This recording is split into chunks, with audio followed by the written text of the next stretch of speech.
বিশ্বনবী পাগলের মতো একবার হাউজে কাউসারে যাবেন, একবার সিরাতে যাবেন, একবার পুলসিরাতের দিকে, একবার হাউজে কাউসারের দিকে পাগলের মতো দৌড়াতে থাকবেন।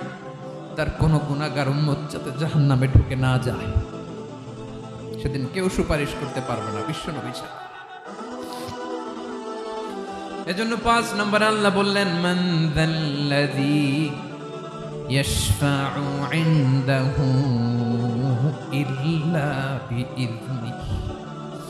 কার সাহস আছে, কার এত বড় বুকের পাটা কিয়ামতের কঠিন দিন আল্লাহর সামনে দাঁড়িয়ে সুপারিশ করবে? কারো ক্ষমতা নেই, কারো ক্ষমতা নাই।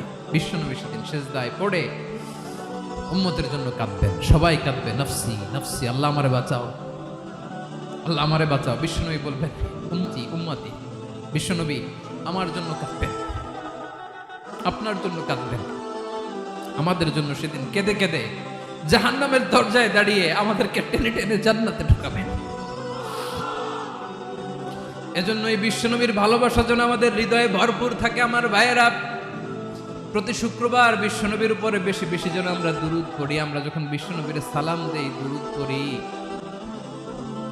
একদল স্পেশাল ফেরেশতা আছে যারা বিশ্বনবীর দুরূদটা নিয়ে সরাসরি বিশ্বনবীর রওজায় যায়, যে বলে অমুকের বেটা অমুক আপনারে সালাম দিয়েছে। বিশ্বনবী নিজ কবরের থেকে নিজেই সালামের উত্তর দেয়।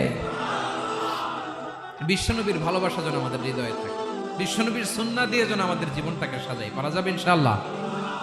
বিশ্বনবীর ভালোবাসা ছাড়া কেউ জান্নাতে ঢুকতে পারবে? বিশ্বনবীর পক্ষে আমরা বলবো, বিশ্বনবীর পক্ষে আমরা লিখবো, বিশ্বনবীর জন্য আমরা আমাদের কলিজার রক্ত বিলিয়ে দিব, ঠিক কিনা বলেন?